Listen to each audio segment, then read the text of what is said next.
Bonjour et bienvenue sur Élancel TV, l'émission qui vous met en mode entrepreneur. Dans l'épisode d'aujourd'hui, on parle de bail commercial et c'est tout de suite après l'intro.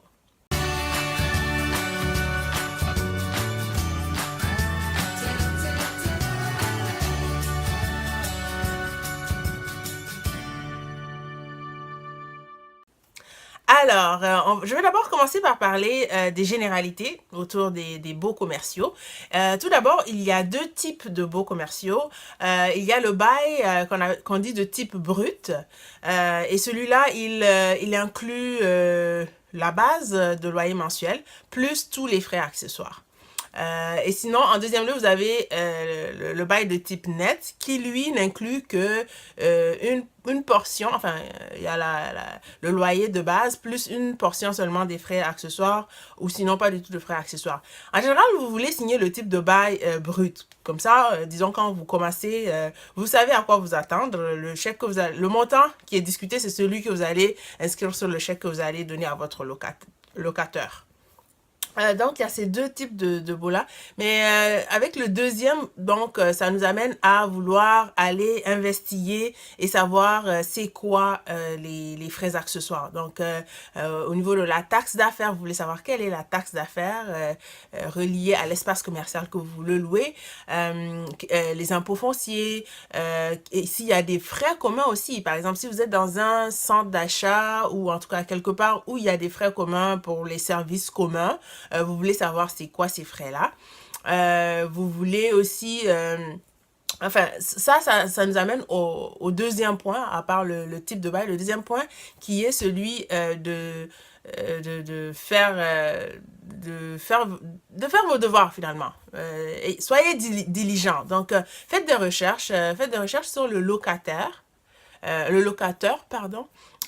Voyez s'il a des antécédents de trucs, enfin, de querelles en justice ou s'il a l'habitude de pas respecter ses engagements. Regardez aussi le prix. Vous voulez savoir c'est quoi le prix moyen du pied carré dans les alentours sur le marché, là où vous voulez louer votre espace.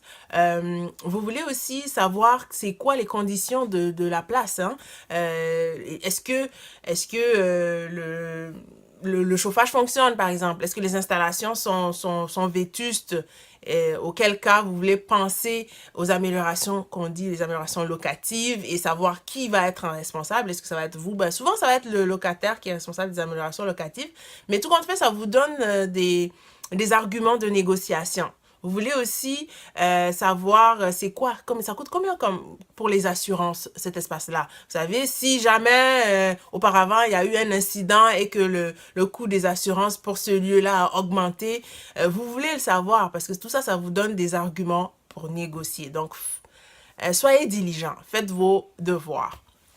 Après ça, maintenant, au niveau, ça, c'est les généralités. Maintenant, si on vient un peu plus au niveau des clauses, parce que un bail commercial, c'est un contrat. Enfin, un bail, c'est un contrat. Et donc, qui dit documents légaux, dit clause. Et quand vous vous lancez, quand vous commencez avec votre tout premier bail, vous voulez avoir un regard rapproché sur, enfin, moi, je dirais trois choses principalement. La première, disons, sur trois sphères. La première sphère sur laquelle vous voulez faire un focus, c'est au niveau de la durée de votre bail et des conditions de renouvellement. Donc, au niveau durée, ça, c'est un couteau à double tranchant parce que les baux commerciaux vont souvent être de longue durée, sur une plus longue durée, donc peut-être 2 ans, 5 ans ou même 10 ans.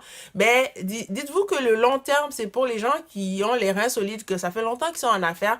Moi, j'opterais sincèrement pour la plus petite durée.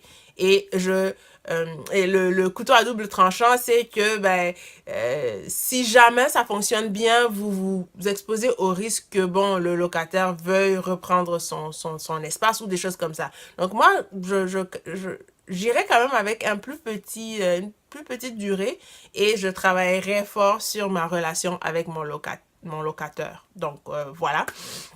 pour la durée. Maintenant, pour le renouvellement, vous voulez savoir c'est quoi les taux. Parce que bon, il y a les augmentations. Hein, vous voulez savoir c'est quoi les taux pour pouvoir les inclure dans vos prévisions financières. Donc, c'est quoi les taux d'augmentation au renouvellement, à chaque renouvellement.